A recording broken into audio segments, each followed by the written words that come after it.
Let's talk about Lib Van now in more detail. Okay. I mean, you're obviously the sort of prince and waiting to be crowned, aren't you still? I mean, I know we talked again about this. I mean, you must feel at some point now you are ready to take over. Yeah, I think that's really going to be a conversation that we need to have as we get closer to the next election, to see whether or not Kate's deciding to stand again. If she decides to, obviously you must have asked her that. Well, honestly, we're too far away from it to have those kind of thoughts. Like I say, some aspects of what the party is doing is starting to plan ahead now for that next election, but we're more focused, me and Kate at least, on trying to get the day job done and keep the wheels turning, as it were, in Tynwald. So this is why we've got our new chairman to try and help us drive that forward. Explain how this all works. Where does he fit in compared with you? Does he give you instructions? Do you give him instructions? Well, the chairman role is predominantly administrative, so it's about building the party membership. It's about communicating with the members and making sure that members are heard by members of Parliament. Mine and Kate's jobs is to then represent the interests not only of our constituents but of the party then actually when it comes to Tynwald. So there is a dual role there, I think, right. But there's also a little bit of separation between the two. Okay. I mean, I'm just thinking, we're 3 years in, there's not been a by-election, nowhere to test how you are doing with the electorate. Would you like that? And would you be interested? I mean, how hopeful would you be if it went? And there might be one at any time. Let's face it. We're all hearing things. No, I think we'd be ready to contest a by-election. Yeah. No reason why we wouldn't at all. Your policies, do they stand out when you compare them now? We've got the Green Party, we've got the Labour, we've got the HM Soul potential coming along, all sorts of things. Well, and I know you like party politics. Yeah, absolutely. No, so when I talk to people about party politics, obviously I'm trying to encourage them to sign up with the Liberal Party with us.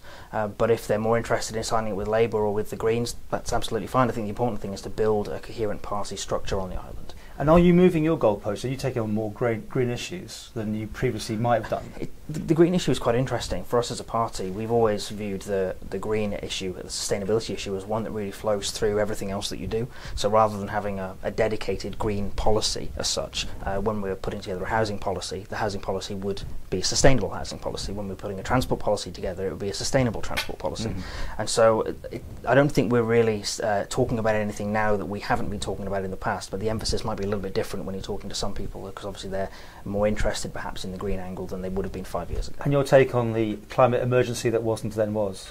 Yes, well, like I said, I brought the motion to try and bring that forward, the 2035 date, actually to try and keep pace with places like Scotland and with Jersey. And Does it seem quite logical to me that the government misses every target, so make an earlier one, and they can miss it, and then we'll make the later one, but that didn't carry. No, I think government were concerned about the potential cost implications, and again, I think they're looking at it in the wrong way. When you're talking about the investment required, the cost required, yes, there will be some spend, but I think it can be used as a driver for the economy. I think it can create jobs. I think it can drive industry in a positive way, and that's what you're kind of seeing happen in places like the UK. The UK is being, I think, is the world's largest electric battery producer, for example. So it's talking about it in that way and looking at it in how can this be an opportunity for the island as opposed to how much is it going to cost us. And again, it's about talking to people about the benefits of what we're doing. So if you're talking about we should insulate people's homes, that's about saving money. It's not necessarily about saving the environment, although it will do that. The main reason you do it is you save money. Why should you buy an electric car? Because it's cheaper to run. Yes, it's better for the environment, but the main argument is it's cheaper for the individual to run an electric car than it is to run a diesel car. So those are the conversations I think we need to start having with people. Your frustrations in Tynwald, I mean, they're walking through the sort of treacle thing, is that still the case? Do you feel that you're being held back? Who's running what? Is it the MHK, is it the ministers, or is it the people behind the scenes, the civil servants? Well, my perspective on it has always been that it is the ministers really that are making the ultimate decisions. Whether or not they're being pushed in a particular direction by the civil service is obviously a case for individual ministers to answer. But there definitely is still a feeling of it takes longer to get things done than it should do sometimes. And sometimes you are pushing against decision makers that maybe for not the right reasons. So rather than being concerned about the policy questions, they're more concerned about perhaps the cost, or rather they're too focused on the cost when they should be looking at the bigger picture. And sometimes you are talking cross purposes as well, which doesn't help. Do you think a reshuffle would freshen things up as well? I think it couldn't hurt in some respects. I think there are a number of ministers doing quite good jobs, and there are others I think who are under quite a lot of pressure at the moment and perhaps aren't being seen to be delivering on their particular portfolios. Do you want to name them? Well, I think the Minister for Infrastructure, for example, is at the moment he's under a lot of pressure over things like the promenade. I still think that department is failing when it comes to delivering on housing and on transport, and really I think they're in quite an uncomfortable place now, and so possibly the argument could be made that is that distracting? Is it now time to say, look, you've had a try, you're not the man for the job, maybe they should put someone else in instead?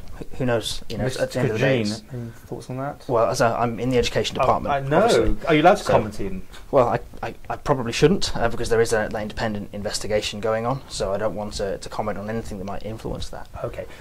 Would you like a ministerial job? Well, as I said last year, I think no. I'm going to ask every year.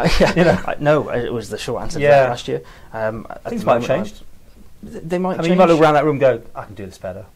I think it's you must have said that, it's a fair case to say that I do think that I could do that better in some cases, but no, I don't think that I would want a ministerial job at this point. I think there's too much uncertainty going on, and there's too much that the government is doing that I think I just don't agree with the direction of travel that they're taking in some areas. So it would be too difficult for me to cross some of that boundary, I think. Okay. So you haven't moved on, have you? Either DOI and would you like a move? Again, I think I've said this from the start. I'm happy to do any job that is asked of me. Politician's Really. answer. Yeah, but it's true in this case. I'm quite happy where I am in education at the moment, and in enterprise, I'd very much like to see the education bill go through. I'd very much like to see the Castle Rushen High School get off the ground, and I'd very much like to see us sort of rework and boost the vocational training and the apprenticeship training schemes. Mm-hmm. So I'd very much like to get that work finished if I was going to move on. How did you get on with your other MHK, Dr. Alison? Alex Allison? Yeah, me and Alex work quite well together, I think. We tend to support each other in most of the things that we do. Yeah. Do you do surgeries together still? Yes, yeah, every month we have a joint surgery, and there you go, they're always quite busy actually. Yeah. Okay, well, time to come to near the end, so how do you rate yourself now for the last 12 months? I forget how I rated myself last year at this point. I pushed you like crazy, basically. Yeah. You gave yourself a 10. I think so. But then you said at the end of the day, you know, and we agreed on I think about an 8 or 7.5, I think about it. Yeah, I think from my perspective, I know that I'm giving the job 110%. That's all I can do, really. It's such an honest, refreshing answer, because I think I said to you last year, people will pull you down for doing that, but that's how you feel, and you don't seem to worry about that sort of. No, like I said, at the end of the day, when it comes to how good a job I'm doing, that's up to my constituents to tell me, and I'm sure they will tell me at the next election. They tell me most days how well or otherwise that I'm doing. And the government, I think it was about 7, I think, last year. Yeah, again, I think I'm a bit more frustrated with government this time around than I was last year.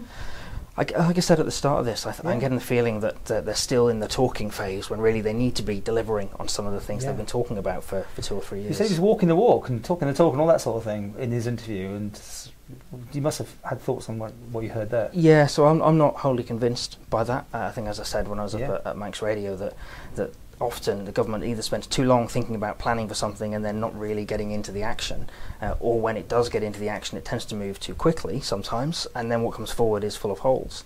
And there is a thought in the back of my mind that at some point they are going to be bringing things forward that have got holes in them that are so big, that are so bad, that actually it's going to cause them serious problems.